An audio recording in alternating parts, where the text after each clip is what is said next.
This is another JQC complaint, number 4, to the Judicial Qualifications Commission.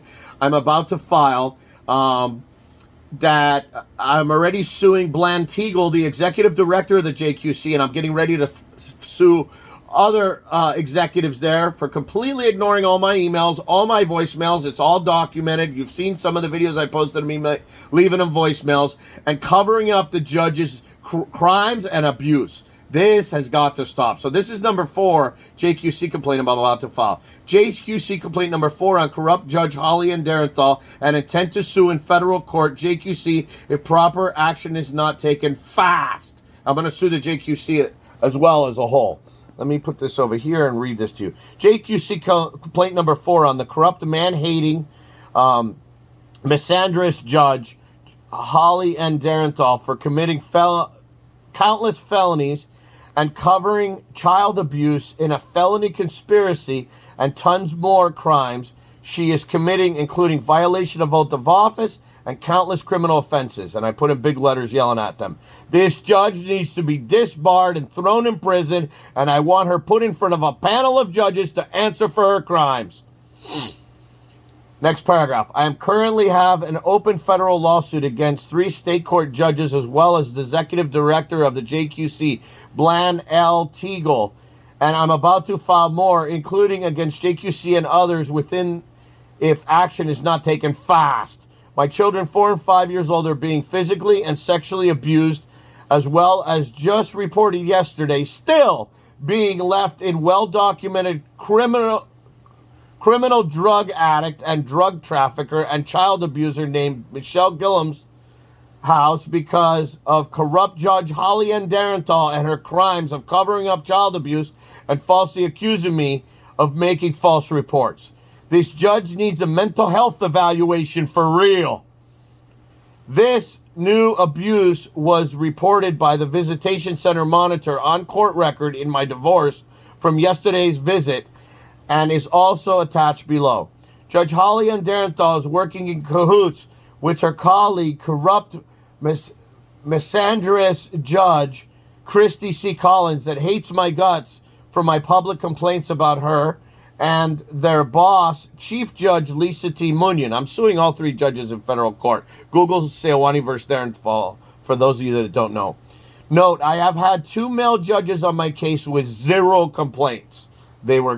I didn't agree with them, but they weren't committing crimes like these and ex parte and working with the other side and friends with the other side and just railroading me and violating all the laws in Florida statutes like these 3 man-hating judges, because the chief judge is the one instructing them and assisting them to do it.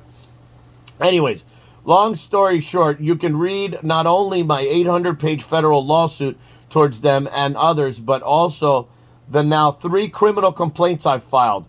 Also, the Visitation Center monitor's report about the child abuse and Holly Darenthal not only keeps covering it up, as well as denying motions to view the child forensic interview videotapes, child counselor reports, and on and on and on, but keeps violating my rights and threatening me in the courtroom pro se and legally denying all my motions while she is good friends with my wife's corrupt state-funded Help Now shelter attorneys, Jennifer Jane Watson and Sarah Vance, and countless other corrupt females, I put in big letters because they're all females, within our corrupt government from DCF to others. I will be sending you the audio from the hearings on USB as well as email them, but so far, all my emails and voicemails have been ignored to JQC, and I'm getting ready to file a federal lawsuit against Alexander J. Williams, General Counsel, and Hugh Brown, Assistant General Counsel, and everybody else I can find their name in the JQC that keeps ignoring me.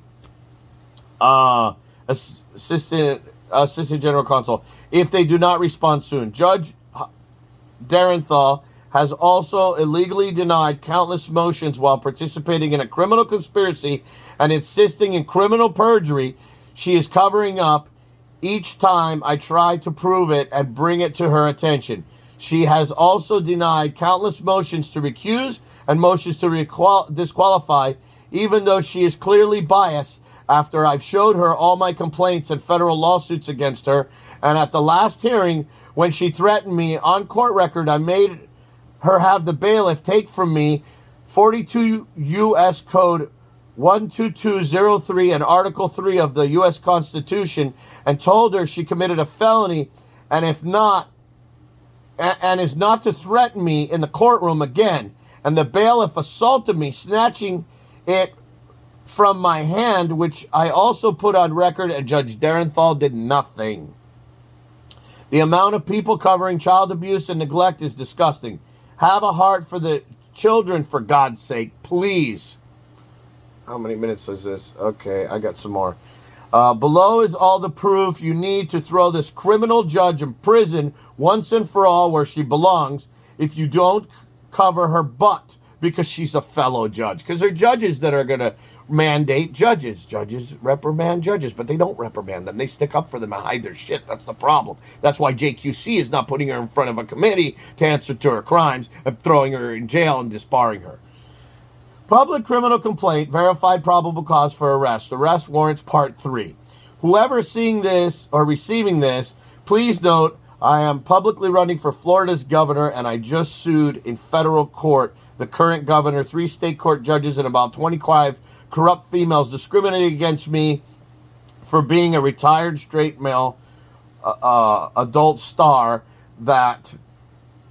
movie star that was falsely arrested for domestic violence from my compulsive lying Thai Buddhist wife that is an adult movie star, prostitute scumbag that also made crazy claims that I had sex trafficked her for 10 plus years, that has been laughed out of countless courtrooms as well. Note, I met the prostitute in a whorehouse in Thailand where she was also working on her own free will.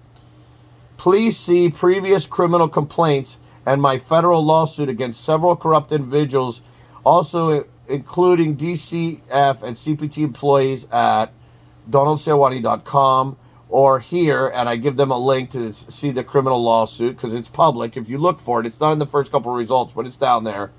I'm also working on a lawsuit against the state of Florida, DCF, and CPT also. So yesterday, not only did my son again disclose child abuse and neglect that's currently going on in front of a state employee at the court-ordered visitation center, but that mostly is the same stuff that I've been reporting to DCF, the courts, police, and countless officers for 2 years now that keep covering it up, and these corrupt organizations and these corrupt actors.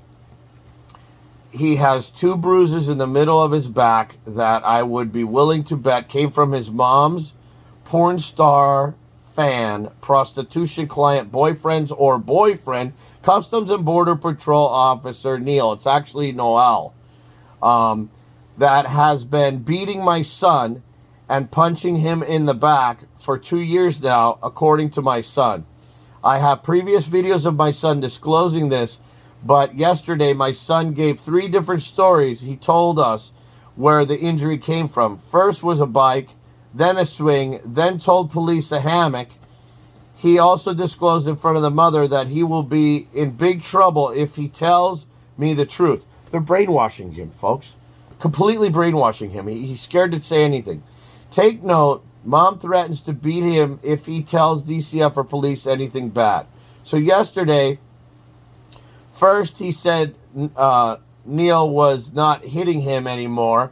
And then over an hour later, he said Neil was hitting him.